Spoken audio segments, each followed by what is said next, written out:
అందరికీ నమస్కారం. నేను మీ దేవి. మరదలా ప్రేమించవా 19వ భాగం. రచయిత అంజీ సంజు గారు. స్కూటీ బ్యాలెన్స్ సరిగ్గా లేకపోవడంతో ఏయ్ కేర్ఫుల్ అని మను చేయి మీద చేయి వేసి బ్యాలెన్స్ చేసి వదిలాడు. మను షాక్ నుంచి బయటకొచ్చి నువ్వేంటి ఇక్కడ అన్నది. మరెక్కడికి వెళ్ళాలి అన్నాడు. రఘు ఏమో నాకు తెలీదు, ముందు నువ్వు దిగు అన్నది మను. వెహికల్ లేదు, మీ ఇంటి వరకు డ్రాప్ చేయని అలాగే కూర్చున్నాడు. క్యాబ్ బుక్ చేసుకొని వెళ్ళు అని అన్నది మను బైక్ పక్కన ఆపి. అబ్బా పర్స్ మర్చిపోయి వచ్చాను వెళ్ళవే అని అన్నాడు.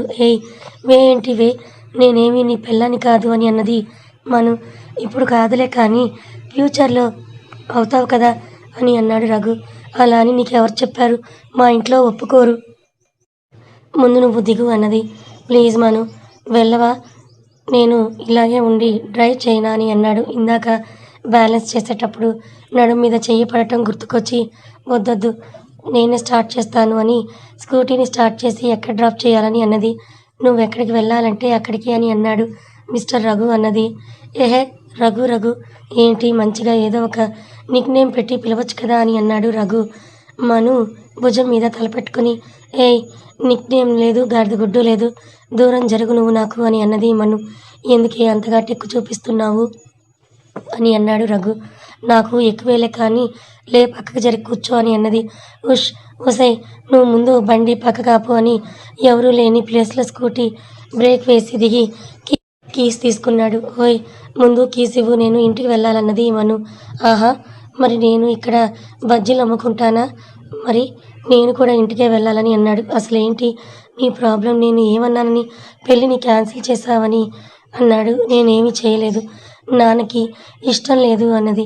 నాకంతా తెలుసు మను, నిజం చెప్పు, ఎందుకు పెళ్ళొద్దన్నావని అడిగాడు రఘు. నాకు ఇష్టం లేదు అదే చెప్పాను అన్నది మను. అదే ఎందుకు ఇష్టం లేదన్నాడు. ఇష్టం లేదు అంతే, ఎందుకేంటి అని అడిగితే ఏం చెప్పను అని అన్నది. మను ప్లీజ్ ఆన్సర్ చెప్పు అన్నాడు. నాకు ఇష్టం లేదంతే, ఎందుకు విసిగిస్తున్నావు అన్నది. అవునా, అయితే నేను వేరే ఎవరినైనా పెళ్లి చేసుకోనా అని అన్నాడు. వాట్ అన్నది కోపంగా. నువ్వు ఎలాగూ చేసుకోనని అంటున్నావు కదా, మరి నేనే వేరే వాళ్ళని చూసుకోవాలి కదా అని అన్నాడు. ఏమన్నావు అని వెళ్ళి అతన్ని కాలర్ పట్టుకొని నిన్ను దాన్ని ఇద్దరిని కలిపి చంపేస్తాను జాగ్రత్త అని అది. రఘు నవ్వుతూ మను చుట్టూ చేయి వేసి ఎందుకే మరి ఇంత ప్రేమ పెట్టుకుని పెళ్ళి వద్దు అంటున్నావు అన్నాడు రఘు. మను అప్పుడు ఈ లోకంలోకి వచ్చి వదులు అని రఘుతో అన్నది. ఇంకా దగ్గర తీసుకొని ఏంట్రా నీ బాధ చెప్పు నాతో అన్నాడు. ప్లీజ్ లీవ్ రఘు అన్నది. నో బేబీ, నీ ప్రాబ్లం ఏంటో చెప్పు, అప్పుడు వదులుతాను అని అన్నాడు. మను సైలెంట్గా ఉంది. నువ్వు ఇలా సైలెంట్గా ఉంటే నేను ఎలా అర్థం చేసుకోవాలి, ప్లీజ్ మాట్లాడు అని అన్నాడు రఘు. అయినా కూడా మాట్లాడలేదు రఘు. మను తలపైకెత్తి తన పెదాల్ని అందుకున్నాడు. మను ఫస్ట్ షాక్ అయినా కాసేపటికి ఇష్టమైన వాడు తన దగ్గరకు తీసుకునేసరికి తను ఆ ముద్దుకి మెల్ట్ అవుతూ ఉంది. మనుకి ఊపిరి భారం అవడంతో ఆమెని మెల్లిగా వదిలి గట్టిగా హక్ చేసుకొని మిస్ యూరా అని అన్నాడు. మను వాస్తవంలోకి వచ్చి వదులు రఘు ప్లీజ్ అని అన్నది. ఏంటే పిచ్చి పిచ్చిగా ఉందా నీకు, నేనంటే ఇష్టమని నాకు తెలుసు అని అన్నాడు. ఇప్పుడు లేదు ఆ ఇష్టం అని అన్నది. ఇష్టం లేకపోతే నేను ముద్దు పెడుతుంటే సైలెంట్గా ఎందుకున్నావు చెప్పు, ఎందుకు నేను ముద్దు పెడుతుంటే నన్ను దూరం జరపకుండా నువ్వు ముద్దుని ఫీల్ అయ్యావని అన్నాడు.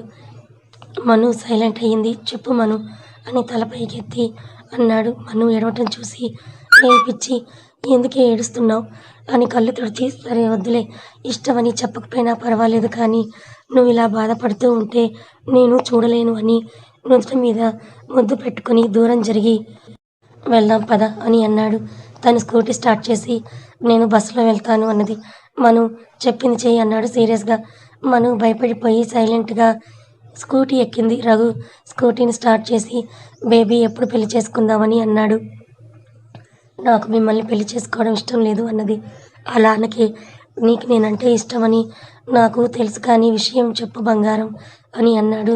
తొందరగా చేసుకుందాం, ఏమంటావ్ అన్నాడు. ఏమీ అనను, మా ఇల్లు వచ్చింది అంటాను, ఆపండి అన్నది. అప్పుడే రావాలా అని స్కూటీ ఆపి బాయ్ బేబీ అన్నాడు. ఇంకోసారి బేబీ గీబీ అంటే చంప పగులుతుంది అన్నది. మను బ్యాగ్ తీసుకొని లోపలికి వెళ్తూ మను వాళ్ళ అమ్మ బయటకొచ్చి మను రఘుతో రావడం చూసి సీరియస్గా చూస్తూ ఉన్నారు. అంటే అమ్మ అది అన్నది. రఘు కూడా ఆవిడ్ని చూసి హాయ్ ఆంటీ అన్నాడు. దేవి గారు రఘుని చూసి నువ్వు మా అమ్మాయితో రావడం నాకు నచ్చలేదు అన్నారు. అదేంటి ఆంటీ అప్పుడు ఇంటికి పిలిచి కాఫీ ఆఫర్ ఇచ్చారు కదా అని అన్నాడు. అప్పుడంటే నువ్వు మా ఇంటి అల్లుడు అనుకున్నాము, ఇప్పుడు కాదు కదా అని అన్నారు. మీరు ఒప్పుకుంటే ఇప్పుడు కూడా అవుతాను ఆంటీ అని అన్నాడు రఘు. మాకిష్టం లేదు బాబు, నువ్వు కాస్త మా అమ్మాయికి దూరంగా ఉంటేనే మంచిది అని అన్నారు. ఆంటీ అన్నాడు.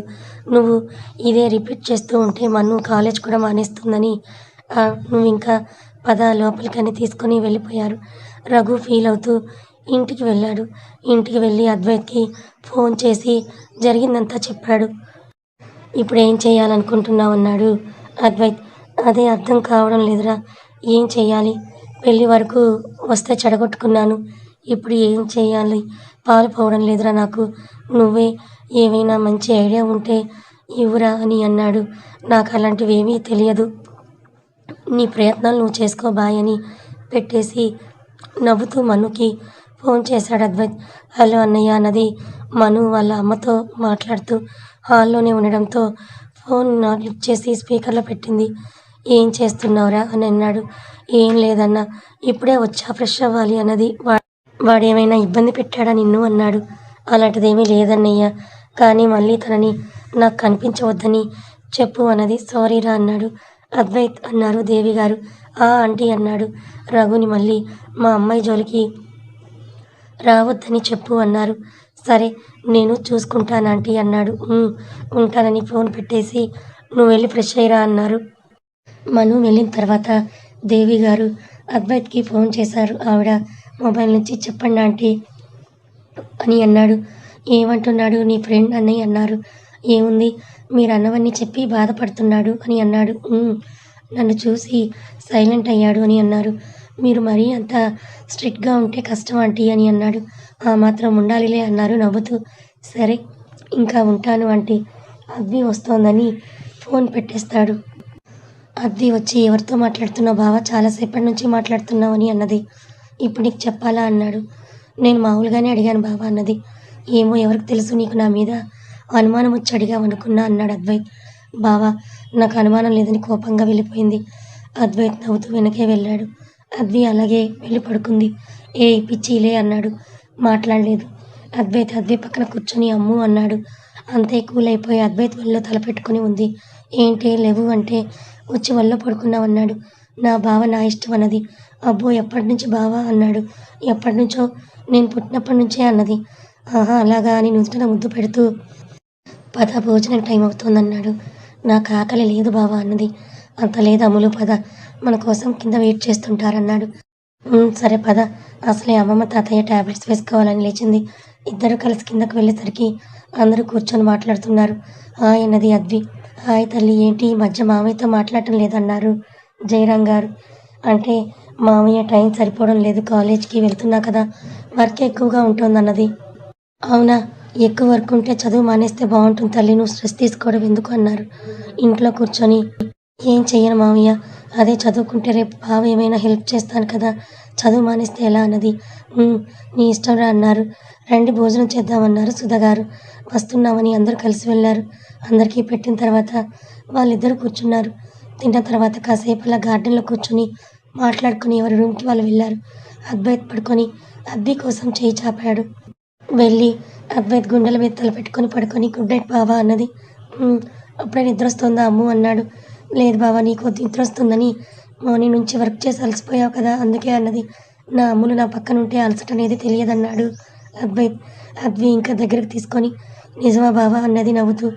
నిజమని తలపైన ముద్దు పెడుతూ ఉన్నాడు. లవ్ యూ బావా అన్నది. లవ్ యూ బంగారం అన్నాడు. ఇంకా ఏంటి చెప్పు బావా అని అన్నది. ఏం చెప్పాలి అన్నాడు. అదే నీ కాలేజ్ గురించి అన్నది. నా కాలేజ్ నీకు తెలుసు కదా అన్నాడు. అదే యూఎస్లో అన్నది. అంటే ఎవరినైనా లవ్ చేశానని అనుకుంటున్నావా అన్నాడు. బావా అన్నది. మరి ఎందుకే నీకు అన్నాడు. ఏదో తెలుసుకుందామని నేను వెళ్తాను అన్నది. ఎక్కడికి అన్నాడు. అదే యూఎస్ అన్నది. అమ్ములు నిజంగా వెళ్ళాలా నువ్వు? అద్వైత్ ఫీలింగ్స్ అర్థం చేసుకుని వెళ్ళాలి కదా బావా, నువ్వు వెళ్ళావు కదా అన్నది. అంటే నేను తప్పక వెళ్ళాను, నీకు కావాల్సిన వరకు నేను నేర్పుతానురా, ఇక్కడే జాయిన్ అవ్వు అన్నాడు. అంటే నీ కోరులు నా కోరులా బావా అన్నది. అంటే ఏంటే అది అన్నాడు. అదే నువ్వైతే ఎక్కడికైనా వెళ్ళి చదువుకోవచ్చు. నేను వెళ్ళకూడదా అన్నది. అద్వైత్ కూడా నిజమే అనిపించి సరే వెళ్దువు గానిలే ఫీల్ అవ్వకన్నాడు. అద్వైత్‌ని చూసి నవ్వుతూ ఉంది. ఎందుకే ఆ నవ్వు అన్నాడు.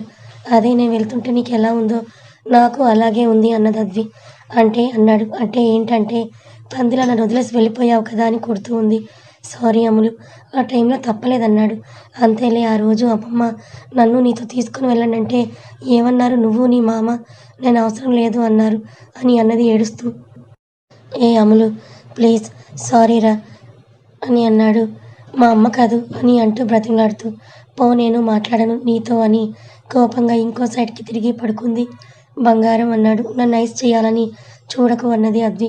అమ్ములు అలా అనకే నువ్వు లేకుండా నేను అంతే బాధపడ్డాని కావాలంటే అత్తనడుగు. నేను ఫోన్ చేసి ఎప్పుడు నువ్వేం చేస్తున్నావో అడుగుతూ ఉండేవాడిని అన్నాడు. నిజమా అన్నది. అవును. ఫోన్ చేసి అడిగితే నువ్వే ఫోన్ చేసి కనుక్కో అన్నది. నేనేమో ఏం చేయాలో తెలియక మామ స్టడీ అయ్యే వరకు నీతో మాట్లాడొద్దన్నాడని చెప్పి అడిగేవాడిని. అత్త కూడా ఎవరికీ చెప్పేది కాదు. నేను నీ గురించి అడుగుతుంటే డైలీ నిన్ను చూపిస్తూనే ఉండేదన్నాడు. మరి నా బర్త్‌డే గిఫ్ట్స్ ఇవ్వలేదు నువ్వు అన్నది. అత్త ఇచ్చేది కదా అన్నాడు. అంటే అవి అన్నీ అన్నది. ఆ!